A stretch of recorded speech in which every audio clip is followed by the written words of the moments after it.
Good morning everyone. Welcome to our next instalment of our Owners Corporation seminar series. Welcome to everyone who's joined us here in the office and everyone who's joining us online via Zoom. My name's Paolo Tatti. I'm a principal lawyer here, predominantly in litigation and insolvency, but also dabbling in owners corporations for many years. This is a really interesting topic today on plans of subdivision, and I suppose even though it's not strictly speaking pure owners corporation, it's clearly something that you guys will be dealing with fairly regularly. Lot entitlements, committees that want to amend things of that nature.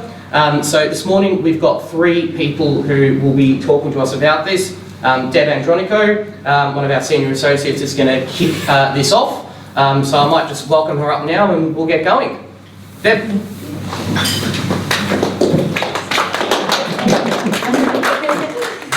Good morning everyone. Thanks so much for coming in today. So we'll be talking plans of subdivision, which is quite topical because the Subdivision Act has recently been amended.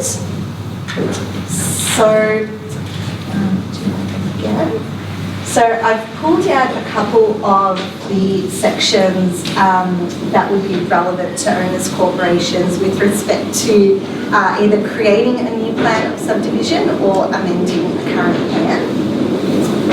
So first up is section 27EA. So this has not changed, this has always been in place, which requires that the initial owner must engage a licensed surveyor to prepare the schedule of lot entitlement and liability. The only difference between the position now and the position this time last year, is that Tier 5 Owners Corps are exempt from this requirement, and you may recall that Tier 5 Owners Corps two-lot subdivisions. Section 27F provides that the plan must specify lot entitlement and liability. So Allan Cantsilieris from Breese, Pitt, Dixon will speak to you more about this from a practical perspective.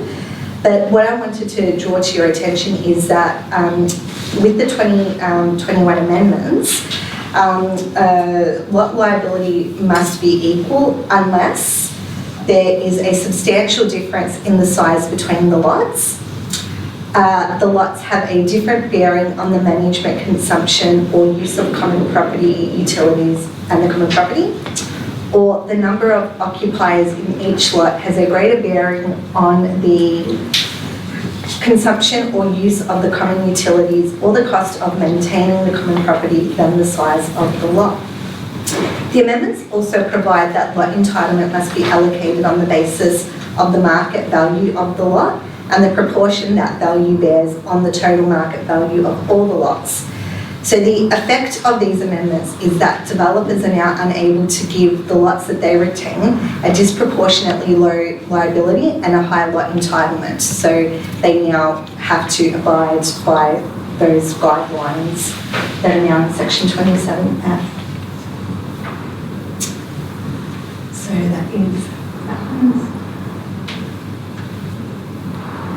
So on the slides I've put the legislation, so you've got that as a quick guide and we'll distribute that after. Okay, so section 32 gives the Owners Corporation the power to alter the subdivision and provides that if there's a unanimous resolution, the Owners Corporation can amend the plan of subdivision, which will include amending boundaries because the OC has sold part of the common property. It may have acquired land which will now form part of the common property. It may create new lots, so you might have a lot S which will be subdivided into further smaller lots, or the OC may dissolve itself because the whole building has been acquired. So Ebony Roach from our compulsory acquisition team will speak to you about instances when an owners corp has been compulsorily acquired by the government, and that would be when section 32 would kick in.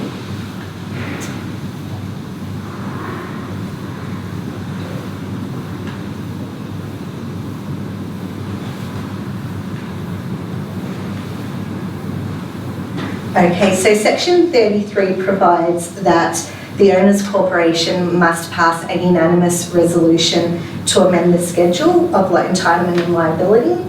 And again, if the OC does proceed on that basis, it must comply with section 27F, which outlines what must be considered when the schedule of entitlement and liability is either created or amended. So as an example, I've said previously that developers would normally give their lots high entitlement, low liability. We've actually got a building at the moment where the developer gave one of their lots 1,400 units of lot entitlement and about 50 units of lot liability. So the owners corporation is now obviously feeling the effect of the developer's ability to overrule the decisions made by the owners corporation, but only pay a very, very small portion of the cost of those decisions. So unfortunately, they're on the committee because they're able to control the committee, and so we're now working towards getting a lot owner or some lot owners to join forces so that we can seek an application to VCAT for derivative leave, so that we can then bring an application to VCAT to amend the schedule for entitlement and liability. So that application will be made pursuant to section 34D, which provides that an application to VCAT can be made by a lot owner, an owners corporation, an administrator, or anyone with an interest in the common property. So first up, we've got VCAT's got the ability to make an order requiring or authorising the owners corporation to either amend the plan of subdivision or amend the schedule. The VCAT also has the authority to make an order consenting on behalf of a member or a group of members to either amend the schedule or amend the plan. And they can also make orders consenting on behalf of a person whose consent to the registration of a plan is required, so that could potentially be a mortgagee, or also restraining the owners corporation from proceeding with either amending the plan or amending the schedule. So the Act also states that VCAT can make authorising orders for the amendment of a plan or schedule, even in the absence of a unanimous resolution, but it cannot make those orders on behalf of lot owners unless it's satisfied that the members or the group of members cannot vote because the member is either deceased, out of Victoria, or cannot be found. For any other reason, it's impractical to obtain the vote from that member or members, or the member or members have refused consent to the proposed action, and the member either has more than half of the lot entitlement, all the other members of the owners corporation consent to the proposed action, and the purpose for the action, which is to be taken, which could be either amending the plan or amending the schedule, is likely to bring economic or social benefits to the subdivision as a whole, greater than any economic or social disadvantages to the members that have voted against the changes. So VCAT also can't make orders consenting to the plan of registration unless it is satisfied that the person whose consent is required is either deceased, out of Victoria, or can't be found, or it is otherwise impractical to obtain that person's consent, or it's impractical to serve the person with the required notice. So there's two cases that come to mind when we think of amending schedules of lot entitlement and liability. The first one is the Conroy case. So in this case, there was a warehouse at 29 Gibb Street in Richmond, which was subdivided into 6 apartments and 3 car parks.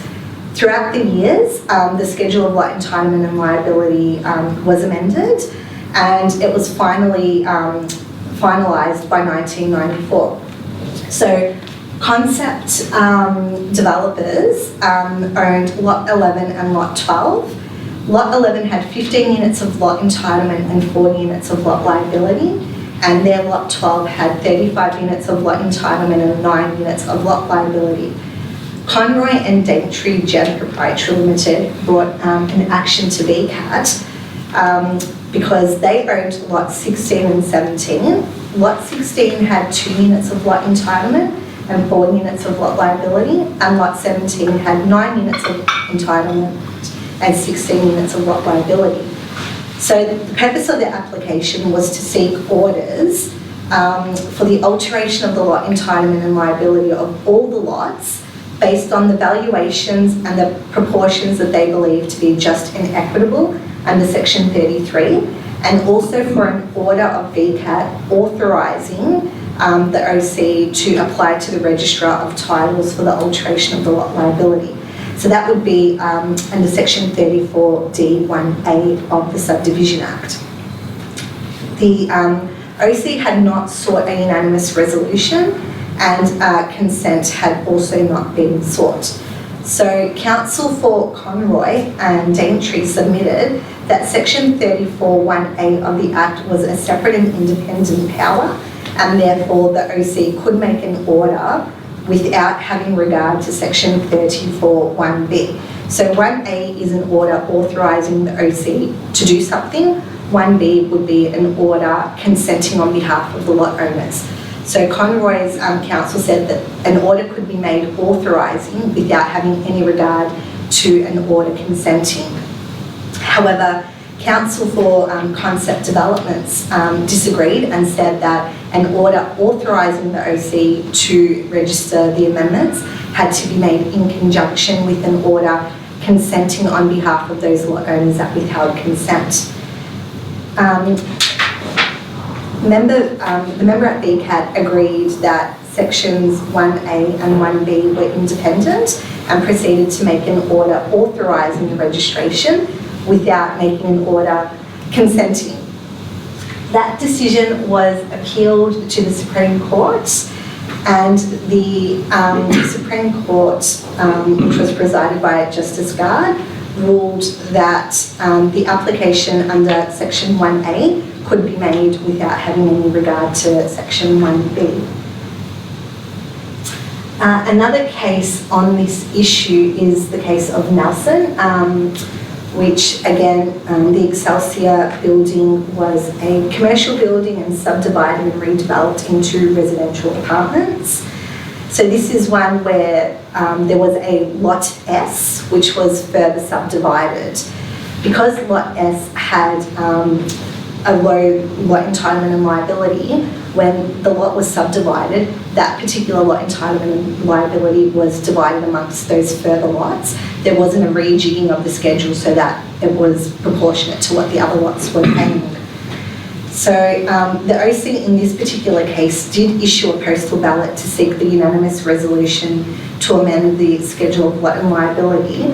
However, unsurprisingly, the ballot failed because they only sought to amend the lot liability of those newly created lots, not of the whole building, which was the case in Conroy.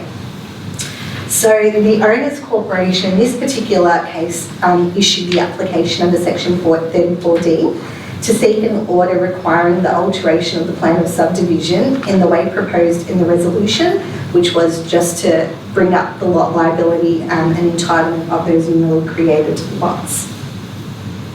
VCAT agreed and made those orders. However, the case was appealed to the Supreme Court, and this judgment is now the status quo. Unlike Conroy, the Supreme Court in this case declared that an order had to be made under Section 1A, authorising the Owners Corporation to register the schedule, and also an order under 1B, consenting on behalf of the lot owners that did not consent. And in this particular case, she found that VCAT had to be satisfied of both cases, of both sections. Because VCAT only made an order in relation to 1A, she upheld that the plan of subdivision should not be amended. Thank you very much. I will now hand back over to Paolo.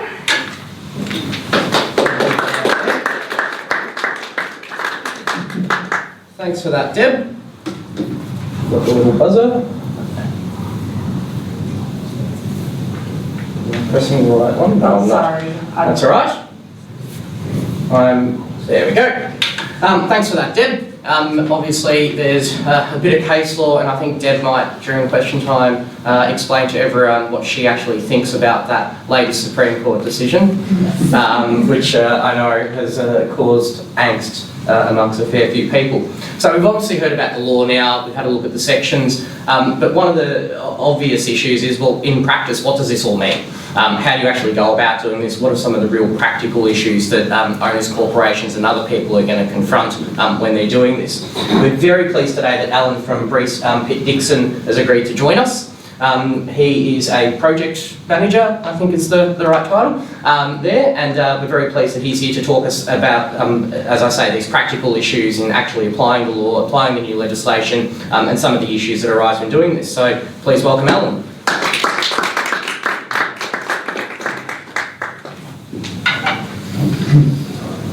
Morning everyone, thank you. So firstly, thank you to Deborah and Aitken Partners for inviting me along to speak today. It's much appreciated. So just briefly, my experience prior to Breese Pitt Dixon was at the Land Titles Office. I spent about 14 years there, working between the subdivision and application and survey branches. And about 5 years ago, I moved to Breese Pitt Dixon, where I'm project manager in the survey team. Hopefully this isn't too dry, so please ask questions at any time. Jump in. I might move a bit too fast, but yeah, just jump in if you have any questions. So I'll go through quickly some of these Subdivision Act amendments which Deborah touched on. What to do when engaging a surveyor. I'll look at the application of 27F and some examples.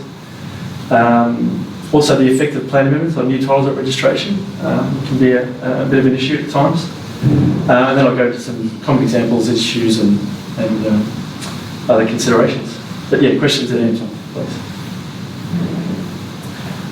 So, previously, 27F had a couple of parts, and really that was just to say that a plan creating an owner's corp must specify details of lot entitlement and liability. Also, the basis for allocation must be provided to the registrar in an acceptable manner. So nothing really detailed there. It was up to the developer and the surveyor to set appropriate values.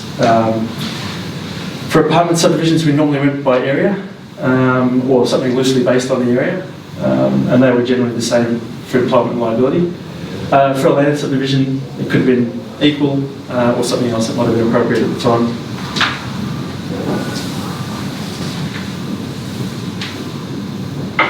Section 33, which wasn't pointed to in 27F, generally gave people the guidelines, I guess, for how to set entitlement and liability. And part 2 of that was that entitlement was based on value, and part 3 of 33 was that the liability was considering what was just and equitable for one of the owners to put towards costs of maintaining that OC. So the new 27F, as Deborah again touched on earlier, part 1 specifies it's for the creation of owners corporations, and we found this quite important. And I'll go into that a bit later as to why. But of course, yes, part 4 details how the entitlement liability must be allocated. So there's not a lot of grey area. Entitlement, of course, is market value. And we've just started to ask our clients for price lists, basically, if it's an apartment subdivision. The liability, there's a little bit more room to move in that one. And then it must be equal unless there is a substantial difference in size between the lots, or there's a bearing on the consumption, different bearing on the consumption or use of the OC, or the number of occupiers in each lot. So there is a bit more detail there. But yes, I'll get on to, I guess, balance or stage lots as well a bit later on with regard to that. Part 5 gives us a little bit more information on allocating liability specifically. It goes into things like area, number of bedrooms, things like that, but I don't think it was much help, to be honest. Section 33 now. So 33.3 has been repealed, and 33.2 basically just says go back and look at 27F4. So going forward, really this is just now requiring the client developer to come to us with a price list for valuations, as I said, generally for apartment subdivisions, as far as the entitlement goes. And then us and the client will sit down together and come up with a method for liability. One of the subdivisions we're dealing with out at Pentridge, it's an interesting case there because you've got a subdivision that's been going on for 10 plus years. Entitlements and liabilities have been set in a particular way. All along you've got an unlimited owners corporation that sits over the whole of the development. And then of course you've got these satellite subdivisions that come up and all with their limited OCs as well, looking after their particular common properties and use thereof. So one of the new ones we've had to go give the apartments figures in OC1 that have been consistent with everything that's gone before. But as far as the new OCs that we've created in that subdivision that look after the particular common properties, we've had to use the new 27F4. So you can see how it's going to get a little bit funny with some of those subdivisions that have been going on for quite some time. You're going to have a different figure in OC1 as opposed to OC50, whatever it might be at the time. So what does this mean for the amendment of existing OCs? So as I mentioned before, part 1 does talk about the creation of new owners corporations. So we've taken that you can really only apply 27F4, or that you may only apply it when you're looking at new owners corporations and not existing ones. So that makes sense, as I say, with things like Pentridge where you've got long-term stage developments and you need to continue a particular approach for consistency. Also, when you're amending only some lots in an OC, you may not be amending all as well.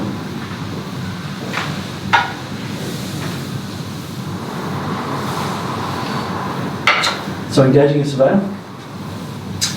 Generally we'll sit down with clients and tell you all about what the current challenge is and what you want at the end of the day, what the outcome is. Do we need to look at resolution? Is VCAT involved? Again, do you have things like valuations or price lists for the entitlements? What's your knowledge of all the lots, if you're only amending some of them potentially? What's your knowledge as far as bedrooms and consumption of use of common property? Are you creating any new OCs? Again, another one of the issues that I brought up is the effect on the effect of amendments on titles that issue at registration. So this is one thing that I've picked up a lot when I was at the titles office and even now at Breese with Dixon, is that not a lot of the surveyors were telling their clients how the titles were going to issue. So I'm not sure if you're probably aware of doing Section 32 plans on old strata plans and subdividing up some of the common property, and you end up with a not in common ownership title or a NICO title that has both the original owner and the owners corporation on title. And we've had a lot of phone calls over the years saying, what's going on? Why does my title look like this? Happens as well with Section 32A plans where you're subdividing or re-subdividing the whole of the land in an OC. And you end up with tenants in common titles as well. So there's a whole bunch of, follow-up dealings that need to be lodged after a subdivision, transfers, mortgages, that not a lot of people are aware of. Even dissolving OCs. So some people tend to think that when they subdivide out all the common property that the OC is no longer there. But sometimes you need to take an extra step to dissolve an OC. Does anyone have any questions on that? No? So some of the common issues and examples. So setting up an OC. So we sit down really now with a lot of our clients, especially with building subdivisions, go through, do you have hotel components, commercial components, other tenancies that we need to consider apart from residential? So we always have that conversation about the number of OCs that you're creating, Of course, you want to make it easy for yourself to manage fees and manage how a building's used and maintained, but you also don't want to make it too complicated as well. So think about things like car stackers, as well as those other tendencies that are in the building. We get car stacker issues a lot now. Most of the time they're just thrown into the main common property number one, and people who haven't got a car stacker car park are paying maintenance for the maintenance of the car stacking mechanism, so that can be an issue down the track.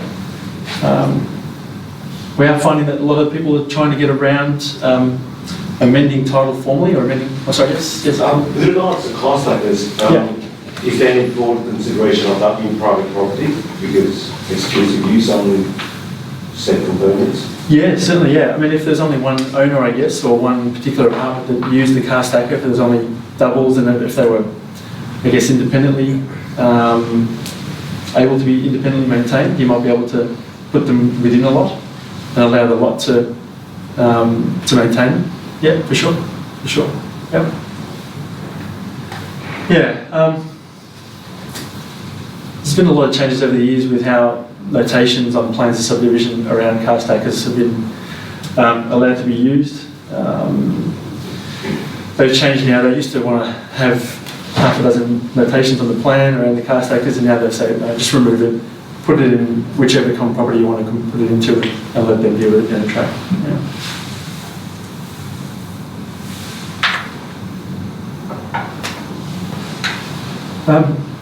So yes, license agreements, it's something that's coming up a lot. People don't want to go through the whole trouble of formally amending a plan of subdivision. It can be hard, you may not be able to get unanimous resolution. So there are a lot of back-end, I guess, mechanisms that you can use, like license agreements. We're finding that a lot.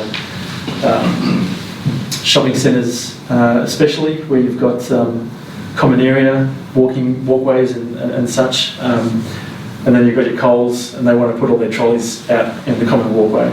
And of course it's common property, but they have agreements to be able to do that.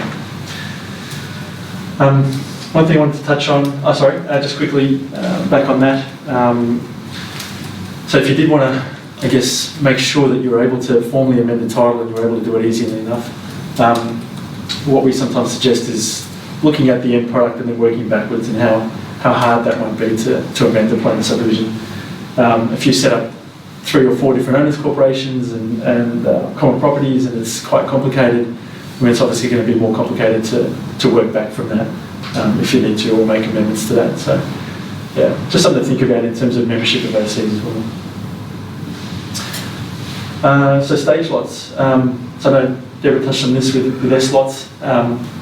If you've got a land subdivision as opposed to a building, potentially, and you've got a large balanced lot that's unoccupied, doesn't have any buildings in it, doesn't have any inhabitants, the developer tends to want to maintain the ability to pass a vote in a special resolution.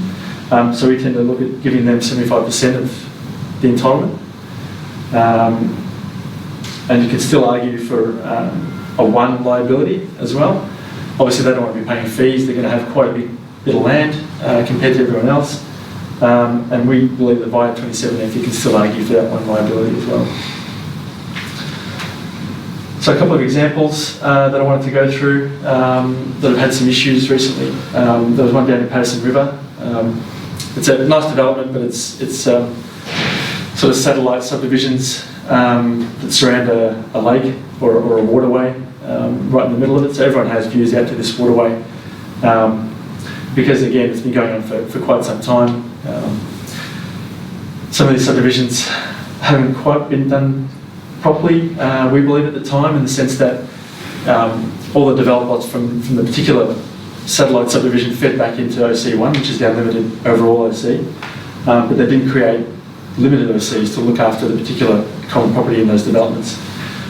So what we're finding now is that probably 3 or 4 out of the half dozen subdivisions that are in there are all paying for gates and pools and other bits and pieces within that development that they just don't use at all. So that one has gone to BCAT at the moment. There's another one where a surveyor and a developer at probably the third or fourth subdivision into a large multi-stage subdivision somehow got away with giving their purchasers a very low entitlement liability compared to everyone else. So everything was done consistently in the first 3 or 4 stages, and then these guys somehow got away with murder.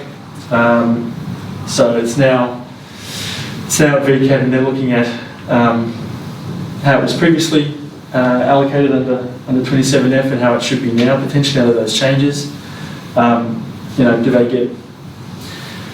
Can they get away with just changing those particular lots? Do they have to now revalue the whole subdivision and look at every lot in that subdivision potentially? I mean, it's going to cost thousands, but yeah, these are some of the issues that people are having now with the change of legislation. But yeah, as I said before, we believe that with those long-term subdivisions that you should be able to apply what's gone before for consistency, but then when you create new owners corporations, you look at those under the new legislation. Other considerations, some of these things you guys might deal with a bit more often. So Section 32 plans, under which 32AI sits. Under 32AI is when you don't need a resolution to amend the plan of subdivision. 32A when you're re-subdividing the whole of the land in an OC, and 37 or stage plans. You're obviously dealing a lot with strata plans, maybe not so much with strata and cluster plans. Cluster plans are the old staging developments. So thankfully Schedule 2 of the Subdivision Act still has a lot of the definitions from the Strata Act. A lot of the terminology is found in there, which is handy. So you can find out things like what are accessory units and restricted units and the like. I'm sure you guys get questions all the time about what's common property and what's part of my lot. And we get that a lot. I know the Titles Office have gone to the point are at the stage now where they're actually amending all the existing strata plans to look more like plans of subdivision, just because of the amount of calls they get on a daily basis. One of the other issues we find around some of these old strata plans, especially where you've got maybe an inactive owners corporation and there's maybe only 1 or 2 lots, 2 or 3 lots maybe, is that they want to come out of the owners corporation. Some of the things that tie them back into that OC are common services. They just don't see a lot of these things, so it's important to find out if there are common services that will keep these guys in an OC. Of course, they can become separately metered and serviced, but that cannot add probably 20 or 30,000 to a subdivision. If you do want to change entitlement liability only, you don't have to go through a plan of subdivision. You can, as Deborah touched on under Section 33(1), make that application. And just remember that 33(2) says that you act in accordance with 27F. In going through the staging legislation, I did find that it still points to 33(3) in some places, which of course is now repealed. So I don't know if they're going to come back to that at some stage, but really now we just got to apply 33(2) and that 27F, and particularly Part 4. Dictates how we look at entitlement liability. That's it. Any questions at all? Thanks, Alan. Right, thanks for that, Alan. We're now going to invite Ebony Roach up. Ebony is an associate in our compulsory acquisition team. Compac is a fairly specialised area of the law. There's only a handful of firms around Melbourne that do it. So rather than looking at, I guess, at the broader issues, we'll have a bit of a look at a particular set of circumstances that hopefully will never arise. Will arise? I don't know. Ebony will let you know. We'll welcome Ebony. Thank you. Okay, so first step, what is compulsory acquisition? So compulsory acquisition occurs when the government acquires land from individuals or businesses for public purposes. So there could be a partial or whole acquisition. This may occur for road widening purposes, for an example, or you might have seen recently with the level crossing removals. There's been a few full acquisitions in that regard. The authority may also acquire an interest in the land, such as an easement to construct for a gas pipeline, for an example. So landowners, tenants, business owners, owners' corporations are all impacted by compulsory acquisition and are all entitled to compensation. So how is land acquired? Before the commencement of any acquisition process, land must be reserved for public purpose. So generally this will involve a planning scheme amendment to apply a public acquisition overlay onto the land. That image there is an example. The yellow slither is the PAO. And this is actually an example from the Barwon Heads Road duplication project. Alternatively, which we saw with the North East Link project, the Major Transport Projects Facilitation Act enables certain government authorities to acquire land designated as the project area.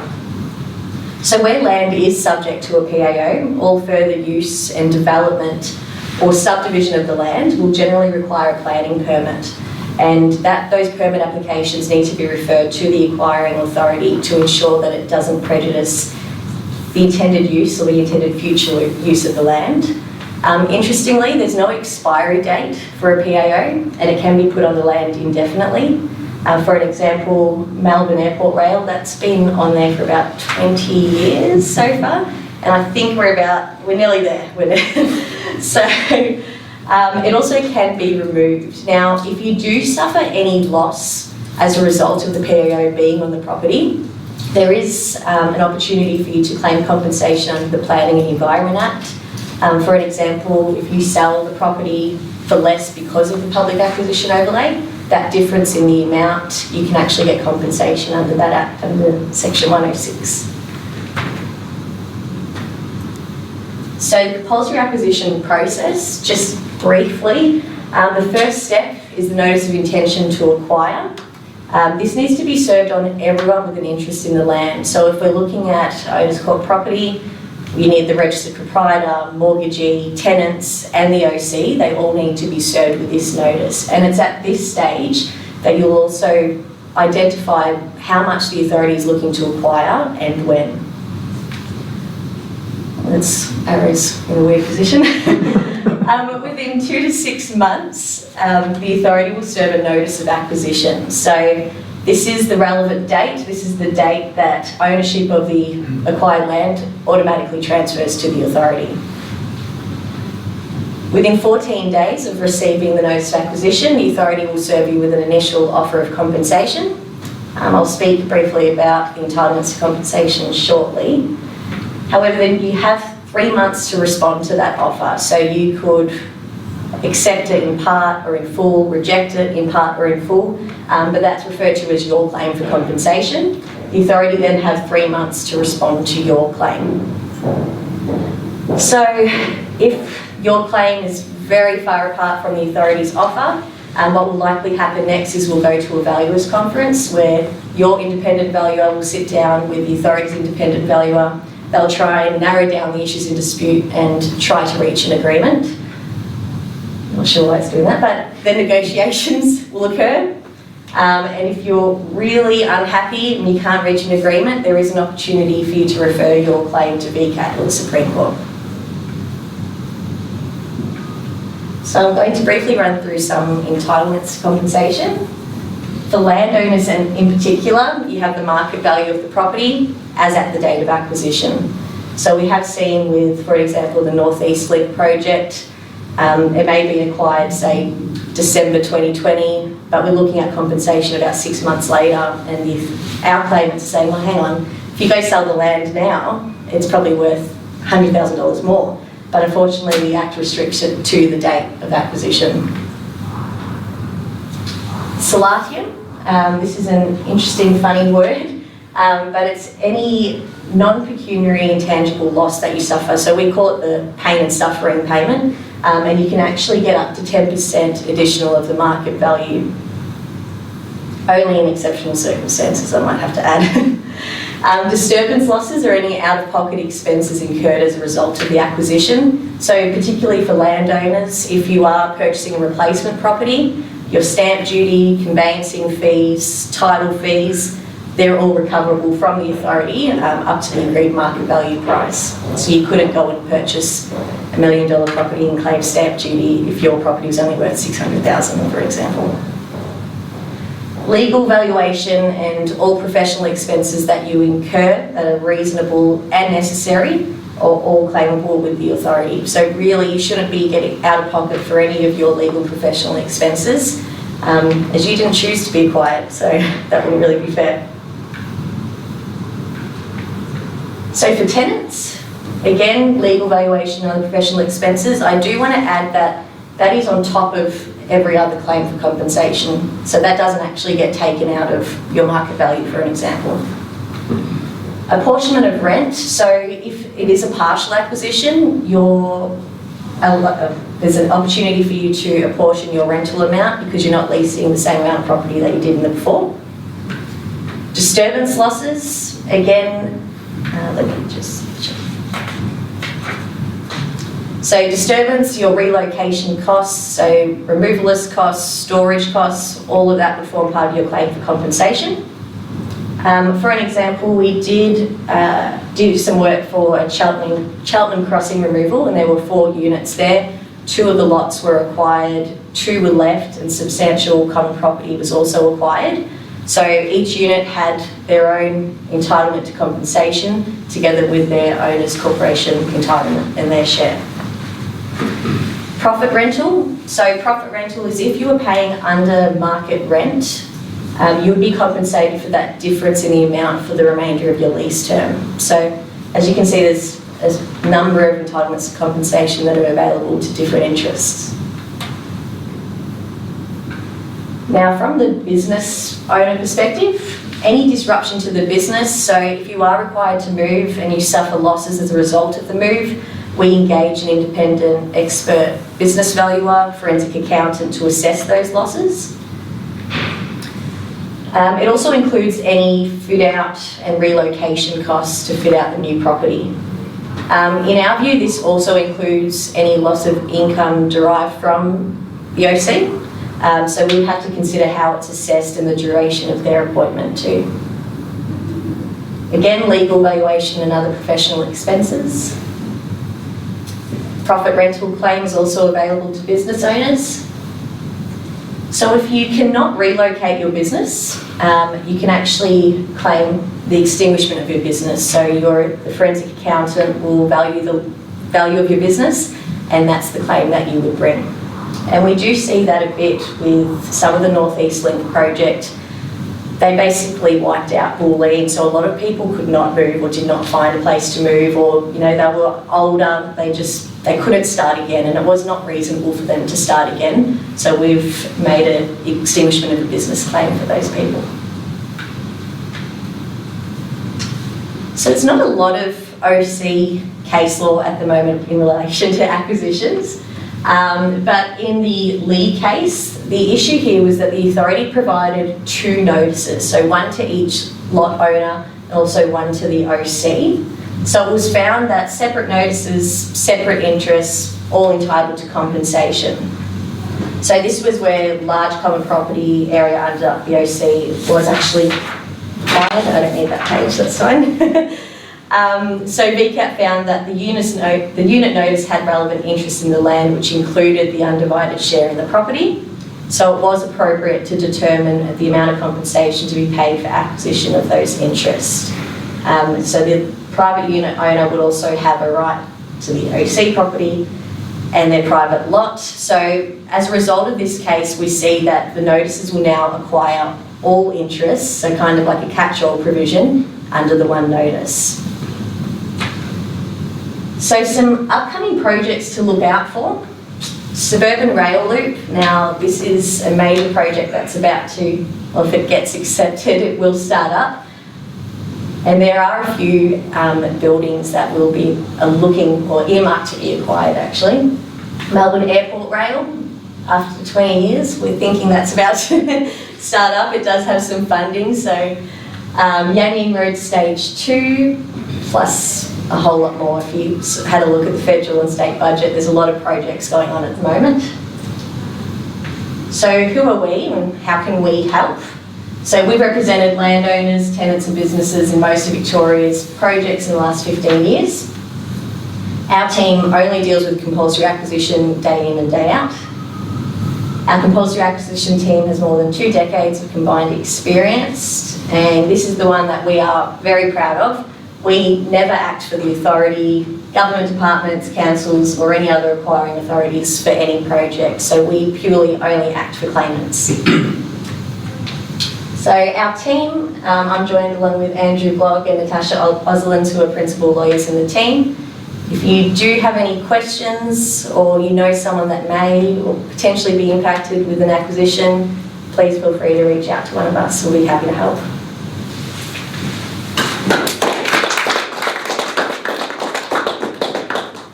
Thank you very much for that, Ebony. And obviously one of the great things about having a compact team here as well is that when OC issues do arise, we've got people like Deb who can step in and give advice on some of those other issues. So across the firm we've got property teams, estate teams, family law teams, litigation teams. It really is a full service firm, and we do all like to work in together, and today's a good example of 2 seemingly different departments being able to come together and show you that there is a fair amount of interplay.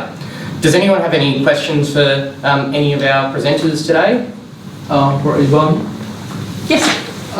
What if the owner is not contactable Ebony? or doesn't respond? If to a notice? Yeah, compulsory acquisition. Yeah, so we've actually had a little bit of this with Suburban Rail Loop, just for an example, where we've been trying to get in contact with a lot of the owners, but we couldn't contact Free, and I think because they were overseas.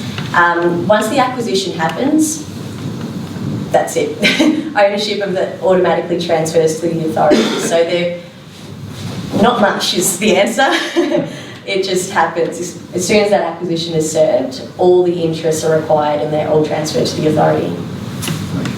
Just further on that, so say if someone's property was acquired, that goes ahead, and then 10 years later they find out, they come back from overseas and go, what happened to my property? Can they still make a claim, or are they? Is there a time limit? There are time limits under the Act, yes. Yeah. I believe you need to make a claim within 2 years. Okay. But there are provisions that you can go to VCAT to try and extend the time to make a claim. Brian, you had a So question? if you are past 2 years, you don't get anything like $0. Well, you could try to go to VCAT to get an extension of time to make a claim, and some circumstances would be I never received the notice, or I was overseas, for an example. But yeah, that's a process. Brian? I've got one owners corporation that has been set up as 1OC, but it should actually be 3. Just to give you a breakdown, there's 56 units, 2 commercial units that have access onto the main street, 54 residential units, and 43 car stackers owned by 39 owners. So this is all in 1OC. It should be 3 OCs. What would be the best and easiest way for the owners corporation to rectify this? So I think this is both Deb and Allan, so maybe both of you can come up and give us a joint answer on this. I don't think you'll ever get a unanimous, so perhaps one way would be to have a lot owner seek leave to bring the application. Another way may be to make an application to have an administrator appointed and have the administrator make the application. But without the unanimous, you're going to have to go through some kind of process to be able to achieve that result. So it's, get a lot owner to bring the application if they can. In the real estate case, I believe it was a real estate case, the owners corporation brought the application against itself. VCAT made comments on that it was unusual, but that could be done. So if you're able to get a special resolution to bring the application, that might be one way to do it. But again, I don't think that would be achievable either. So it would have to be a lot owner or an administrator, in my view. Not sure from a practical No, perspective. yeah. I mean, that's right. All I can, from a surveyor's perspective, is the client will need to come to us with something like that beforehand before we can really do anything or make an application to council. So, I mean, from a planner subdivision point of view, it's most likely going to be a Section 32 planner sub. We can create the extra owners corporations. We can have a look at the car stacker situation as well. Really just update the plan, but yeah, of course we need that. The reason I asked that is like I've got my owners corporations like that, but in my 15 years experience I've seen lots of owners corporations that just haven't seemed right, that needs to have been set up with more owners corporations there was, and I think owners corporation managers need to look at the plans of subdivision and the properties carefully and just make sure that that plan of subdivision is correct. Yeah, so I think where you've got an OC where everyone agrees, then that is obviously always the best way. But if you've got lot owners with the car stacker that are suddenly facing the fact that they may have to pay higher fees, I would very much doubt that they're going to agree to the OC one being split up. So it would be for either a lot owner, the OC, or an administrator to bring that application. I have done a workaround with this owners corporation where I've actually split it up to 3 separate budgets, and I gave all the car stackers a not liability of 1, because they're all equal. Everyone seems very happy with it, so I've just been doing that little bit of groundwork before it actually starts. Yeah, I'd be very careful with that though, because if you've got a property that's sold and a new lot owner comes and starts questioning, you might be faced with undoing all of that. So the best way is always to make sure that it's all registered and all above board. So I understand the sentiment, but it can get a bit dangerous when you've got new lot owners coming in and questioning. I was explained very carefully on the OC certificates that go out. There's also flammable cladding on this, so there's only 1 unit being sold in the last 2 years. Okay. So very cheap. I don't know that we've come across an owners corporation in the last 12 months that doesn't have cladding issue at the moment. Once the cladding issue's been rectified though, all gloves will be off on your allocation. That's in accordance. I want to get the whole lot done as once, because it's going to have to be a loan for the cladding, and I want to do the owners corporation change in the same postal ballot type of thing. So I mean, there is case law to support that if the owners corporation resolves to charge lot liability in accordance with some way other than, the levies in accordance with some way other than lot liability, BCAT won't intervene. But there are now amendments to Section 23 which may also assist. But that's with respect to the use of the lot, so I don't know if that would extend to a car stacker that's on common property.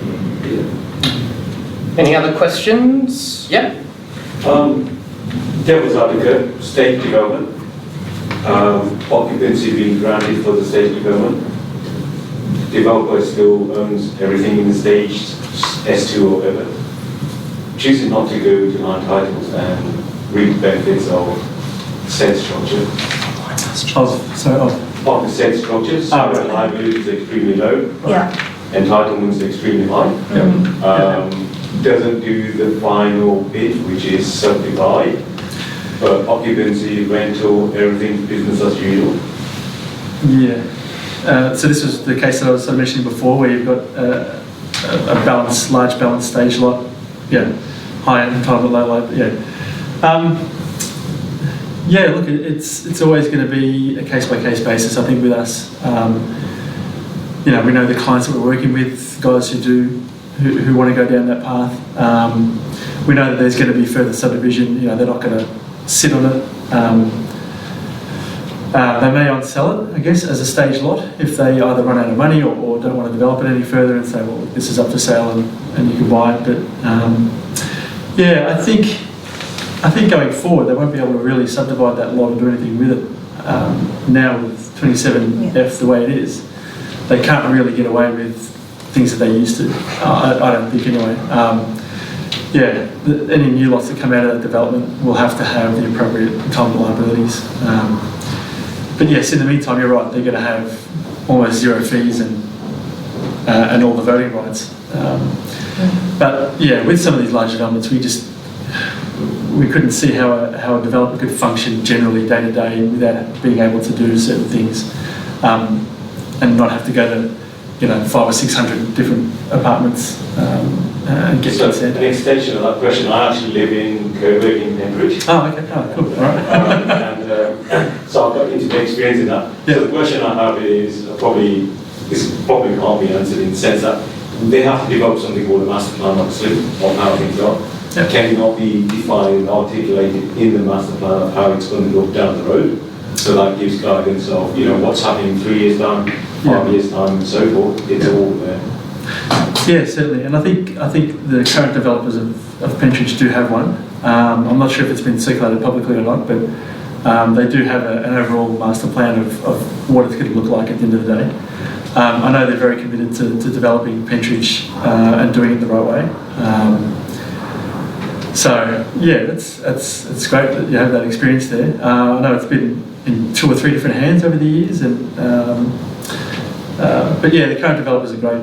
We find them really great to work with. And at the moment, they're doing a hotel and residential subdivision. You might have noticed up on Pentridge Boulevard, and yeah, the plans that we've seen for the rest of the development are fantastic. But yeah, I see where you're coming from. You'd like to know in advance, if you're buying into something like that, what it's going to look like at the end of the day. From a subdivision point of view, we only really prepare a compiled subdivision as we go along. So the subdivision will never really show you the overall result or the end result. You'd probably have to go to the client, the developer, for that and say, well. So the master plan doesn't have to be lodged, is that right? No, with council might see it. So council will have, especially with Pentridge, because that's gone from being dealt with by council to being dealt with by the state government. And with that one, there's definitely an overall master plan that the authorities have seen. Endorsed plans, endorsed permits, that sort of thing that they have to continue with.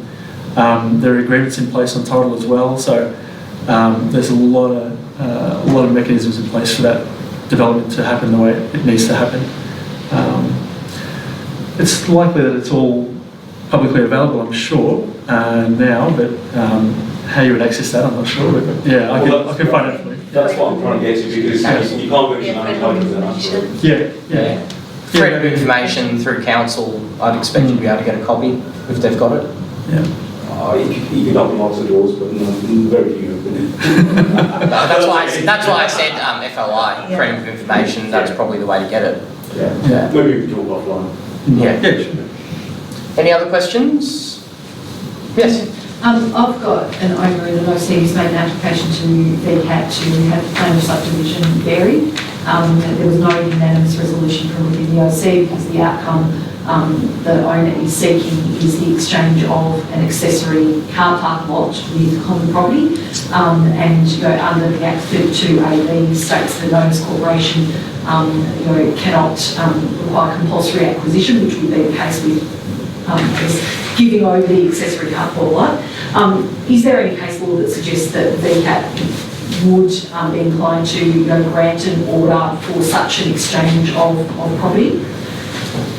There's no case law on that specifically, but when VCAT makes an order, what they have to be satisfied is that the purpose for which the action is being taken is likely to bring economic or social benefits to the subdivision as a whole, greater than any economic or social disadvantages to the members that have voted no.